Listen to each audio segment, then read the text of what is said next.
Nanded municipal corporation انتخابات کی تشہیری مہم اب اپنے آخری مرحلے میں داخل ہو چکی ہے۔ اسی سلسلے میں آج وارڈ نمبر 12 میں واقع مدرسہ تجوید القرآن کے روبرو گاڑے گاؤں روڈ پر آل انڈیا مجلس اتحاد المسلمین کے امیدواروں کی تشہیر کے لیے ایک انتخابی جلسے کا اہتمام کیا گیا، جس میں مقامی عوام کی بڑی تعداد نے شرکت کی۔ اس انتخابی جلسے میں مجلس کے ضلع صدر اور نمائندہ امیدوار مرزا امجد بیگ، محمد الطاف سر اور نمائندہ امیدوار خان 2 ہوٹل کے مالک سلمان خان موجود تھے۔ جلسے سے خطاب کرتے ہوئے محمد الطاف سر اور مرزا امجد بیگ نے کانگریس اور راشٹروادی کانگریس کے امیدواروں پر شدید تنقید کی اور کہا کہ ان جماعتوں نے ماضی میں اس علاقے کو نظر انداز کیا ہے۔ مقررین نے عوام سے اپیل کی کہ وہ اس مرتبہ مجلس اتحاد المسلمین کے امیدواروں کے حق میں ووٹ ڈالے اور وارڈ نمبر 12 میں مضبوط نمائندگی کو یقینی بنائے۔ انہوں نے یہ یقین دہانی بھی کرائی کہ کامیابی کی صورت میں علاقے کی ہمہ جہت ترقی اور بنیادی سہولیات، صفائی، سڑکوں اور دیگر شہری مسائل کے حل کے لیے ہر ممکن کوشش کی جائے گی۔ جلسے میں موجود مقامی شہریوں نے جوش و خروش کے ساتھ شرکت کی اور مجلسی امیدواروں کی حمایت کا اظہار کیا، جس سے وارڈ نمبر 12 میں انتخابی ماحول مزید گرم ہوتا دکھائی دے رہا ہے۔ Bureau report MCN Urdu news.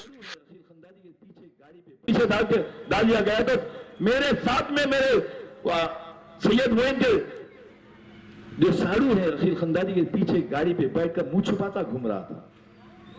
جب تحفظ شریعت کا جلسہ ہوا تھا عیدگاہ کے اوپر تو شہر صدر کے عہدے پہ جب پہنچا گیا تو خود کے نام سے اپلیکیشن دینے سے کاپنے والے کا نام عبد المقید ہے۔ ارے وہ اپنے آپ کو جو شیر اور چیتا کہتا ہے ان غریب آٹو والوں کو مارنے کے بعد بلند بانگ دعوے کر رہا ہے کہ میں نے وہاں سے برائی ختم کیا۔ تم کو اگر اتنی طاقت تھی تو 5 سال تک کیوں خاموش رہے؟ ایک سنت کو چھوڑ دیا، کیونکہ میرے سامنے ایک شخص آیا، اس نے کہا کہ پانی نالی میں بہت پانی جمع ہے اور وہ پانی نکل نہیں رہا ہے۔ تو ٹھیک ہے بولے میں فون لگا کر بولتا ہوں۔ جانے کے بعد کیا کہتا ہے کہ اور کچرا لے جا کر اس کی نالی میں ڈال دو تاکہ وہ تکلیف سے بعد میں ہم کو ووٹ ملے۔ خدا کی قسم، ایسا مسلمان جو دوسرے مسلمان کو تکلیف دینے کی بات کرتا ہے۔ تو کہنے کا مقصد ہم یہ ہے کہ ایک طرف وہ سیاسی جماعت جس نے برس برس ہمارے ووٹوں کا استعمال کر کے سیاسی سماجی معاشی استحصال کیا، اور ایک ہی طرف وہ سیاسی جماعت، وہ راشٹروادی جماعت جو وقت ترمیمی ایکٹ کی تائید کرتی ہے، بابری مسجد کی شہادت کرنے والوں کا ساتھ دیتی ہے اور ہمارے علماء اکرام کو گالیاں دیتی ہے اور مسلمانوں کو کاروبار کرنے سے روکنے کا دعویٰ کرتی ہے اور یہ کہتی ہے کہ اس کا چکلی کر کہ اس ملک میں ہندو راشٹر قائم کیا جائے گا۔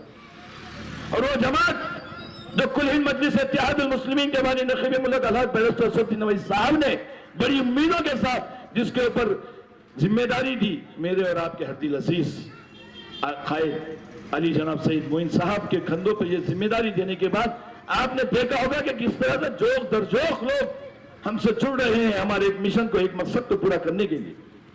مجلس اتحاد المسلمین آج ایک بے باک آواز، ایک مضبوط جماعت آپ لوگوں کے درمیان میں ہے۔ وقت کی ضرورت ہے کہ ہم ہماری جماعت کو مضبوط کریں اور موجودہ حکومت کا گریباں پکڑ کر اس سے اپنے مطالبات کو منائیں۔ عزیز ساتھیوں، مہانگر پالیکا کے عام انتخابات جس کی ووٹنگ بس 2 ہی دن باقی ہے، ہو سکتا ہے کہ مجلس اتحاد المسلمین کا آخری جلسہ ہو۔ آپ سے التماس ہے، گزارش ہے کہ 15 تاریخ کے دن آپ پورے اعتماد کے ساتھ، پورے اتحاد کے ساتھ، اس امید کے ساتھ کہ وہ عزائم جو نقیب ملت بیرسٹر اسود الدین اویسی صاحب ملک بھر میں بنا سر و سامان کے لے کر گھوم رہے ہیں، وہ یہ چاہتے ہیں کہ ہماری بستیوں کی بھی ترقی ہو، وہ یہ چاہتے ہیں کہ دوسری بستیوں کی طرح ہماری بستیاں بھی ترقی کی طرف گامزن ہو۔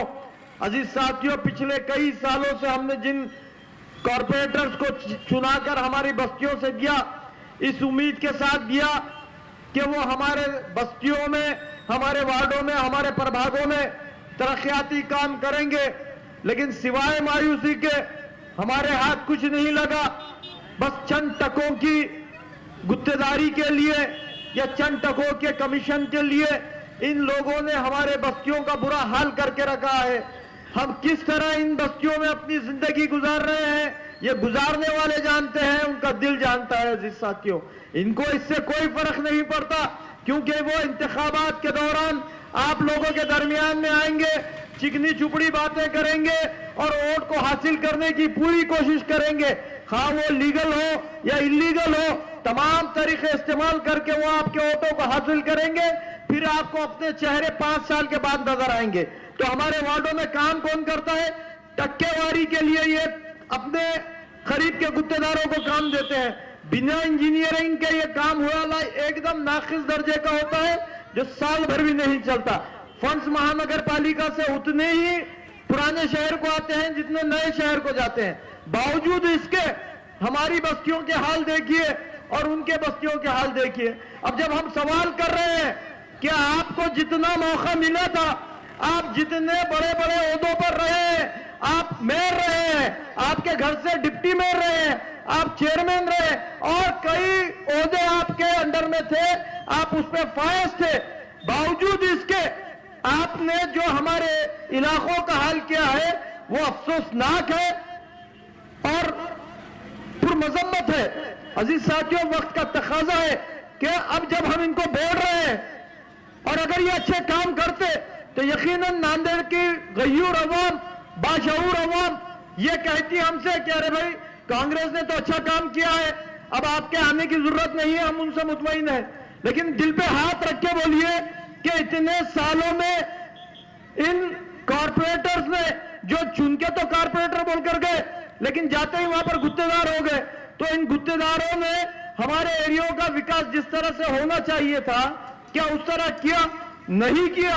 اسی لیے مجلس اتحاد المسلمین میدان عمل میں آئی ہے اور آپ سے اپیل کر رہی ہے کہ اب وقت کا تقاضا ہے, اپنے شعور کو بیدار کیجئے اور مجلس اتحاد المسلمین کے جانب سے جو صاف و شفاف چھوی کے لوگ آپ لوگوں کے درمیان میں دیے ہیں, جن کا عزم یہ ہے, جن کا ارادہ یہ ہے کہ وہ آپ کی بستیوں میں ترقیاتی کام کرے, وہ یہ چاہتے ہیں خدمت خلق کرے, وہ یہ چاہتے ہیں کہ ہماری بستیوں کو بھی دوسری بستیوں کی طرح ترقی کی طرف گامزن کرے.